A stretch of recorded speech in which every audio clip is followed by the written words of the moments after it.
পাকিস্তানের অন্তত 5টি বিমানবন্দর বন্ধ ঘোষণা করা হয়েছে। এছাড়া বিমান বাহিনীর পাইলটদের মাত্র 2 মিনিটের মধ্যে উড্ডয়নের জন্য প্রস্তুত করা হয়েছে। ভারতীয় গণমাধ্যম ইন্ডিয়া টুডের খবরে এমন তথ্য জানিয়েছে। এদিকে ভারতীয় স্বরাষ্ট্রমন্ত্রী রাজনাথ সিং সব আধাসামরিক বাহিনী এবং নিরাপত্তা প্রতিষ্ঠানগুলোর মধ্যে বৈঠকে বসেছেন। এতে সীমান্ত পরিস্থিতি নিয়ে ব্রিফ করা হবে।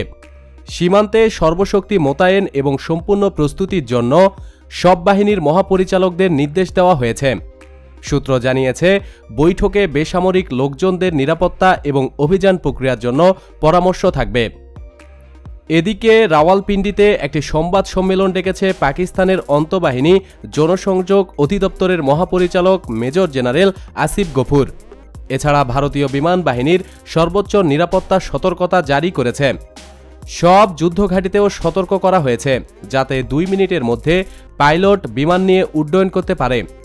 জম্মু ও অমৃতসরের মতো বিমানবন্দরমুখী স্থানগুলোতে বেসামরিক লোকজনদের যাতায়াত নিষিদ্ধ করে দেওয়া হয়েছে।